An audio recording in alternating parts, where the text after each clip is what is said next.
Professeur, je vais vous repréciser la situation. L'offre qui est faite actuellement est au-delà de vos capacités financières, vous pris individuellement. On ne peut pas la morceler, on ne doit pas la morceler, les partenaires ne veulent pas en entendre parler. Dans ce cas de figure, qu'est-ce qu'on fait? Toi, tu ne peux pas parler. Comme je veux, on va quand même pas passer toute la vie à l'heure de l'échec. Pardon? J'ai dit que vous ne pouvez lécher que le Bon, c'est un spectacle qui, à la base, questionne un peu les relations entre les pouvoirs, donc pouvoir politique, pouvoir économique, pouvoir social et la vie des hommes. Et on voit un peu dans le spectacle comment on commence à tanguer quand on sent qu'on a perdu du pouvoir ou qu'on n'en a pas assez. Comment la société nous martyrise quand on n'a pas de pouvoir et comment le pouvoir finit par créer des hommes dieux qui peuvent marcher sur les autres, qui n'en ont pas. Il faut lire ça à partir de 2 ou 3 espaces différents. L'espace du couple où ce jeune homme se fait martyriser, maltraiter par sa femme parce qu'il n'a pas le pouvoir financier. L'espace social qu'on partage, le village et tout ça, où tout le monde pousse cet homme vers un endroit où on estime qu'il pourrait aller acquérir du pouvoir. Donc déjà, il n'a pas le pouvoir financier. On l'envoie vers le pouvoir politique pour qu'il en acquiert, mais lui, il n'est pas à son endroit du tout. Donc là-bas aussi, il se fait martyriser.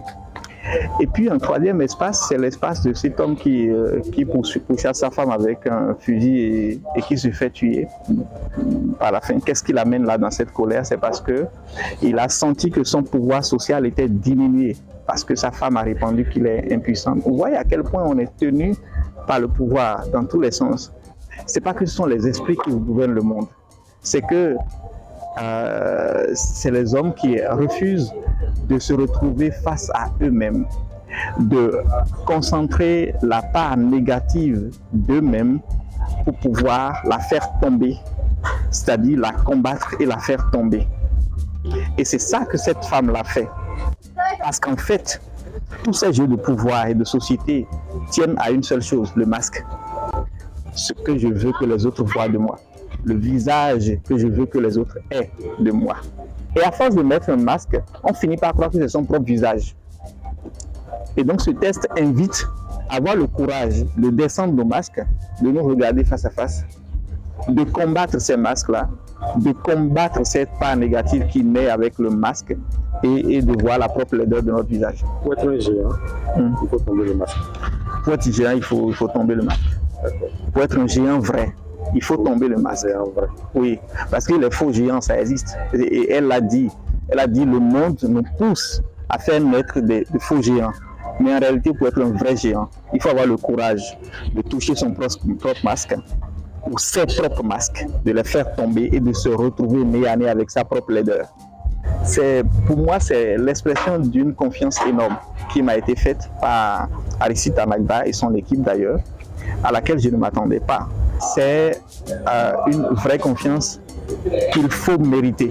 Je ne sais pas si je l'avais mérité. Donc là, je travaille à la mériter. Les gens qui arrivent voir le spectacle, qu'ils aient envie de revenir au théâtre. Et quand ils sortent, je leur demande s'ils ont envie de revenir voir une autre pièce de théâtre. Et je pense que notre spectacle ne les a pas chassés. Je ne vole pas de succès en succès. Il y a des échecs qu'on ne voit pas souvent, parce que quand le succès arrive là, il couvre les échecs. Mais il y a beaucoup d'échecs, il y a des choses qui n'ont pas marché. Voilà. Oui.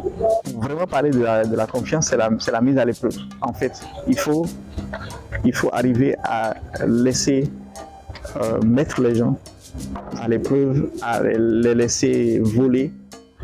Et je pense que c'est après ça qu'on pourrait parler de mérite ou de... Voilà, donc j'ai fait la même chose avec les acteurs.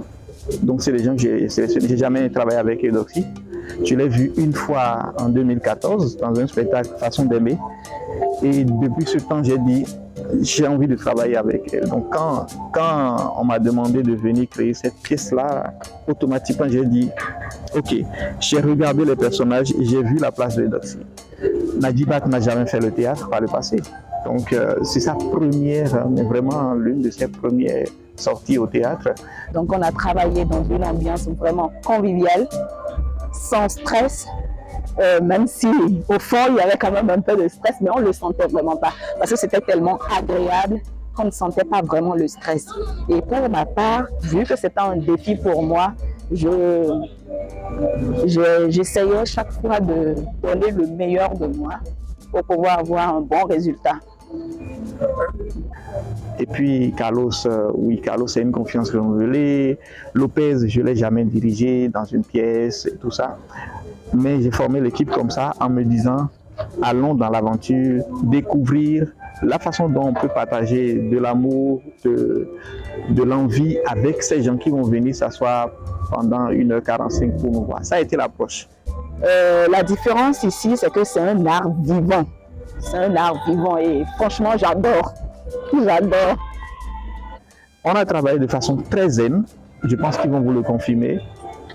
Ils ont vu le résultat surgir en fait. Il n'y a pas eu de pression, il n'y a pas, non, rien. Il y a juste eu de la méthode pour conduire au résultat. Et je crois qu'à un moment donné, il ne se rendait même pas compte qu'il travaillait. Donc c'est un peu ça, comment je vois les choses. C'est moi qui vous remercie. Non, c'est moi. C'est moi? Non, c'est moi. Je vais regarder le micro. Continuer le cinéma, mais je pense que je serai beaucoup plus au théâtre maintenant parce que en fait j'ai senti quelque chose de c'est très beau, franchement.